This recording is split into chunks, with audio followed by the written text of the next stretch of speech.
Viðar, seríunni lokið og alltaf vonbrigði fyrir ykkar menn. Hvernig myndirðu gera svona alla leikinn upp, bara seríunni eins og hún leggur sig? Já, bara gríðarleg vonbrigði fyrir okkur en við vorum bara ekki nógu sterkir á svellinu í dag, fannst mér. Nei. Við höfðum svona fá svör við því sem var, eða þú veist, kannski svör, við náðum kannski ekki alveg að execúta bara það sem við ætlum að gera og svo þegar þeir stiga á okkur þá höfðum við fá svör. Já, tvö virkilega sterk lið, sveiflukennd sería, bæði liðið við neitleik á útivelli. Já. Síðan var bara eins og það smelli allt hjá Hamri í dag, eða kvöld. Þeir hitta náttúrulega rosalega vel í fyrri hálfleik. Þau áttu fá svör hvað svona var upplagið í hálfleik með að reyna að stoppa þetta. Já, við þurftum náttúrulega að taka burtu þessi gríp og skjóta sem þeir voru að fá og gera betur á average.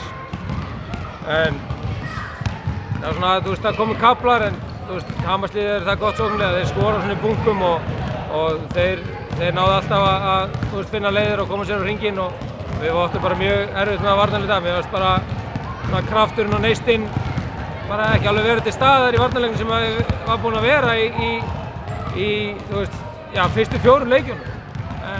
Heldurðu að útivöllurinn hafi eitthvað með það að segja? Með náttúrulega fleiri ferðalög? Já, bara erfitt að koma inn í Hveragerði.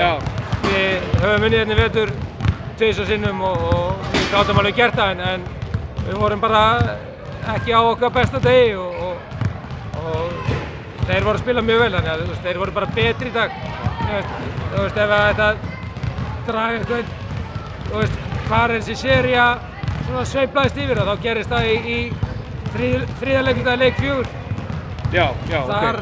Þar svona bóknum við, þú veist, full mikið og gerum feila og ég gerir stór mistök þar. Mér fannst við að klára þann leik og þú veist, það þýðir ekki að hengja sig á það en mér fannst við ekki ná okkur að flug eftir það og það er svona, hefur svona aðeins verið höfverkur á okkur í vetur að djúpudalinir eru á langir en við þurfum bara að taka lærdóm af þessu öllu og mæta sterkir í fyrstu deildinni næsta ári.